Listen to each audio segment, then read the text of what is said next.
औज़ुबिल्लाहिमिनश्शैतानिर्रजीम बिस्मिल्लाहिर्रहमानिर्रहीम अस्सलामु अलैकुम रहमतुल्लाहि व बरकातुहू। सूरह आराफ है मेरे सामने और सूरह आराफ की आयत नंबर 65 है, पारा नंबर 8 है और रुकू नंबर 16 शुरू हो रहा है। रुकू नंबर 15 में अल्लाह तबारक व तआला ने हज़रत नूह अलैहिस्सलाम का किस्सा बयान किया। मुख्तसर किस्से पे जो अवेयरनेस थी या मोहतात रहते हुए ट्रांसलेशन की मैंने, और अल्लाह ताला गलतियों और कोताहियों को माफ़ फरमाए, दरगुजर फरमाए। रुकू नंबर 16 में देखते हैं आयत नंबर 65 में अल्लाह तबारक व तआला किस नबी का किस्सा बयान कर रहे हैं। यहाँ हज़रत हूद अलैहिस्सलाम का किस्सा बयान हुआ है।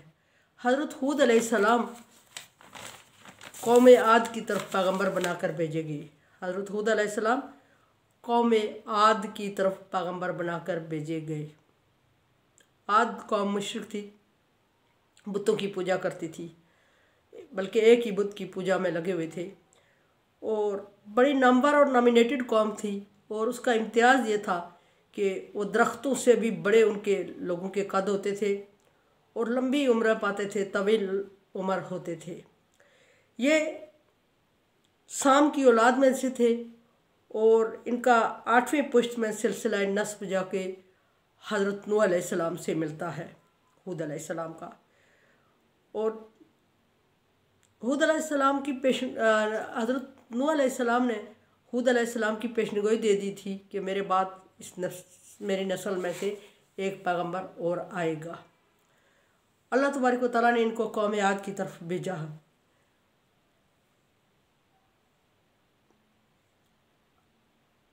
आद ऐसी कौम थी, अल्लाह तबारक व तआला के इतने एहसानात थे उस पर कि अल्लाह तबारक व तआला के इतने एहसानात किसी और कौम पे नहीं आए। और ये बहुत मगरूर, बहुत बहादुर और बहुत निडर और बहुत लंबे चौड़े कद और लंबी उम्र के मालिक होने की वजह से दुनिया में मखसूस इनकी एक पहचान थी, और इसकी तरह की और कोई कौम अल्लाह तबारक व तआला ने नहीं भेजी। और हूद अलैहिस्सलाम ने मुसलसल इनमें कोशिश की और तबलीग करते रहे दीन की, लेकिन चूँकि इन्हें गरूर था और इन्हें गुमंड था अपनी कद-ओ-कामत पे और अपनी ख़ास एक हैयत पे, शक्ल पे, सो ये ईमान नहीं लाए। हूद अलैहिस्सलाम की छोटी छोटी बातें बता रही हूँ मैं, आगे तफसीर इंशाअल्लाह।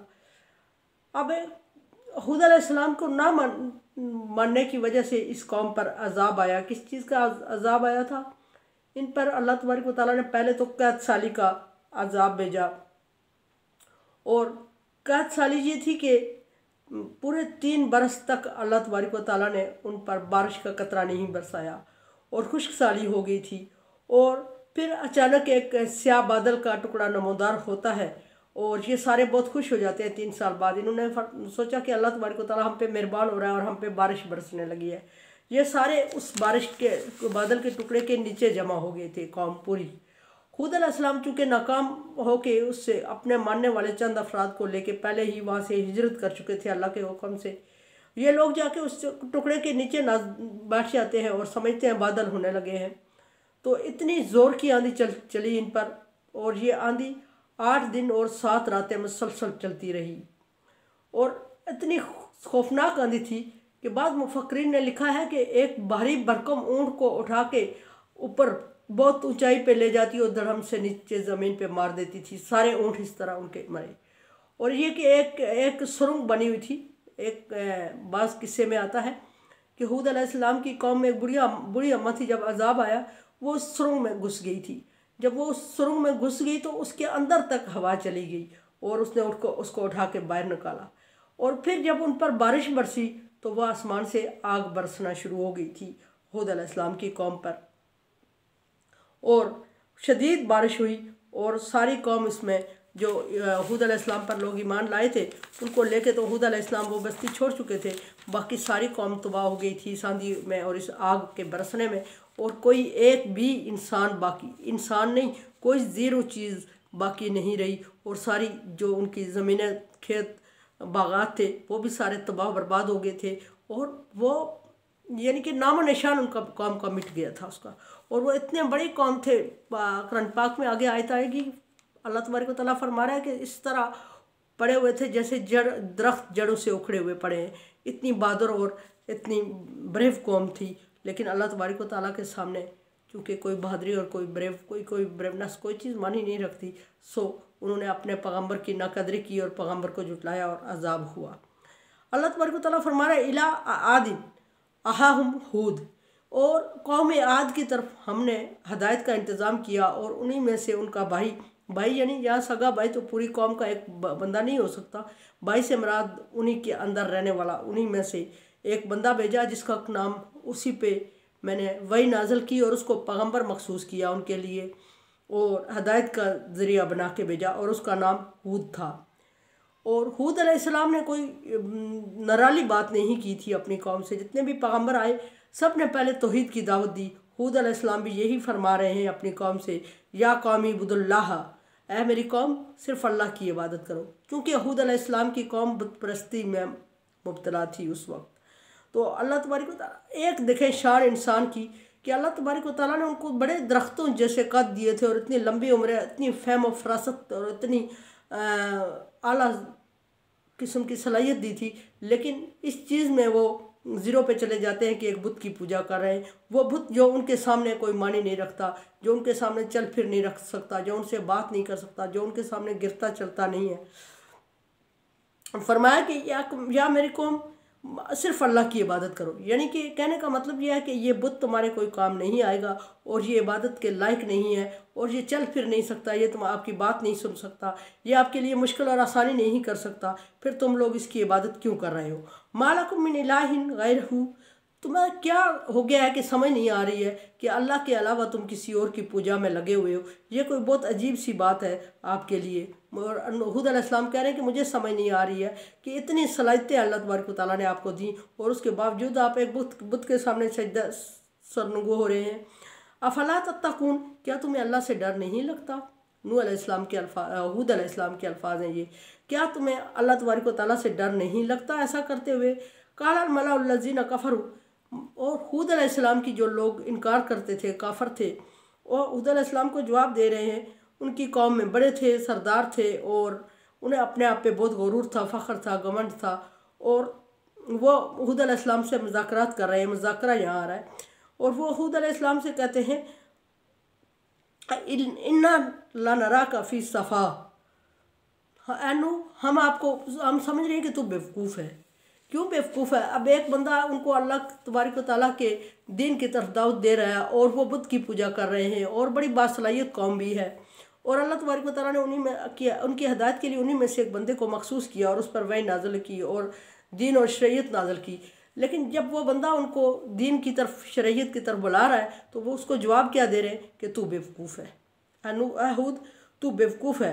इल्ला नज़ुन्नु का मिनल काज़िबीन, और हम ये समझ रहे हैं, हमारी समझ, हमारी फरासत, हमारी फहम ये हमें समझा रही है कि तू झूठ बोल रहा है, यानी कि तुम पर कोई नबूवत वही नाज़िल नहीं होती, कोई तू नबी नहीं है, तुझे नबूवत नहीं दी गई और तुझ पर अल्लाह तबारक व तआला के पैगामात नहीं आ रहे हैं, तेरे सामने कोई शरीयत नहीं है, तू जो अपने आप को ये पैगम्बर साबित कर रहा है और गलत बातें, ये जो बातें उसको बज़ाहिर वो उसको गलत कह रहे थे, जो अल्लाह तबारक व तआला की तरफ से हक़ और सच थी, वो समझ रहे थे कि वो गलत बातें हैं। ये जो ऐसी गलत बातें कर रहा है जिसका हमारे बाप दादा ने हमें कोई इल्म या एहसास नहीं दिलाया, और हमारे बाप दादा जिस मज़हब पर चल रहे थे हम उस पर चल रहे हैं और तू मुखालफत कर रहा है, और हमारे बाप दादा के अगेंस्ट सारे मज़हब, सारी बातें बता रहा है, इसलिए हम तुझे झूठा समझ रहे हैं। पहली बात यह है कि तू बेवकूफ़ है, दूसरी बात यह है कि तू झूठ बोल रहा है, यानी अल्लाह तबारक व तआला की तरफ से कोई वही नाज़िल नहीं हुई तुझ पर, ना अल्लाह तबारक व तआला ने तुझे रसूल बनाया है,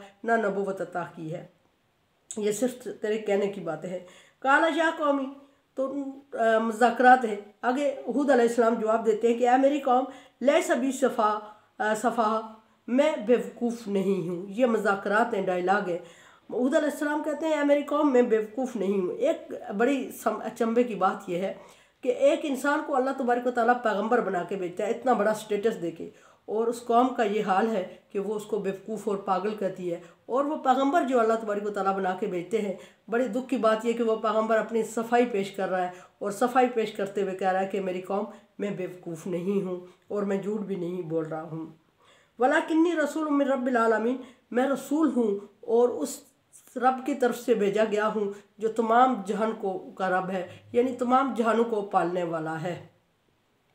यानी ये कहने का मतलब ये कि हज़रत हूद अलैहिस्सलाम उनके सामने सफाई दे के सफाई पेश कर रहे हैं और ये कह रहे हैं कि मुझे किसी मामूली बंदे ने नहीं भेजा, या मैं किसी मामूली बंदे के ऊपर बात नहीं कर रहा हूँ कि झूठ बोल रहा हूँ और झूठ बोल के अपने स्टेटस को अपने उसको साबित कर रहा हूँ, बल्कि मैं अल्लाह तबारक व तआला की तरफ भेजा गया हूँ, उस ज़ात की तरफ से जो सिर्फ तुम्हें ही नहीं बल्कि तुमसे पहले और तुमसे बाद क़यामत तक के लोगों को पालने वाला है। सिर्फ इंसानों को ही नहीं, जानवरों को ही नहीं, बल्कि हर ज़ीरू को भी नहीं, कि ज़ीरू को ही नहीं बल्कि गैर ज़ीरू चीज़ों को, जैसे दरख्त, घास फूस या इस तरह की चीज़ें होती हैं जो उनको चारा सब्ज़ा, उन चीज़ों को भी अल्लाह तबारक वो रब पालने वाला है। और वो इतनी बड़ी ज़ात है, उसने मुझे अगर एक काम या एक मनसब सौंपा है और वो ज़िम्मेदारी दी है, नबूवत दी है और वही नाज़िल होती है और वो मैं तुम लोगों तक पहुंचा रहा हूँ उसका पैगाम, तो मैं किसी मामूली बंदे के बारे में बात नहीं कर रहा हूँ कि उस पर झूठ बोल लूँ और आसूदगी से बोल लूँगा, बल्कि वो रब्बुल आलमीन है, तमाम जहानों को पालने वाला है। और अगर मैं झूठ बोल रहा हूँ तो डेफिनेटली वो जानता होगा और मेरे मुंह से निकले हुए अल्फाज उस तक पहुँच रहे हैं और वो मुझे इसी वक्त झूठ की सज़ा दे दे। इसलिए मैं उबल्लिगु रसालति रब्बी, मेरी मेरी मेरी ड्यूटी ये है, मेरा फ़र्ज़ ये है कि मैं तुम तक अपने रब का पैगाम पहुँचा रहा हूँ और ये ड्यूटी भी अल्लाह तबारक व तआला की लगी हुई है और मैं अपनी तरफ से ख्वाहिशात से नहीं बोल रहा हूँ। व अना लकुम नासिहुन अमीन, और ये समझ लो कि मैं तुम्हारे लिए नसीहत करने वाला हूँ और अमानतदार हूँ। अब नसीहत करने वाली तो बात समझ आती है कि अल्लाह तबारक व तआला ने हूद अलैहिस्सलाम को जो वही नाज़िल की वो नसीहत थी, जो नबूवत दी वो नसीहत थी और वो अपने लोगों को बता रहे थे। यहाँ अमीन का जिक्र आ गया है कि मैं अमीन हूँ। अमीन का मतलब यह है कि जो चीज़ें मुझे अल्लाह, अच्छा अमानत की किस्में होती हैं, बहुत ज़्यादा किस्में होती हैं। सबसे बड़ी जो किस्म है अमानत की वो है, डेफिनेशन अगर अमानत की जाए तो किसी चीज़ को जब कोई दूसरे के पास आर्जी रखे कुछ टाइम के लिए तो उसको उस वक्त तक, जब तक कि उससे एग्रीमेंट हुआ है उस वक्त तक संभाले रखना और उसमें कमी बेशी ना करना अमानत कहलाती है।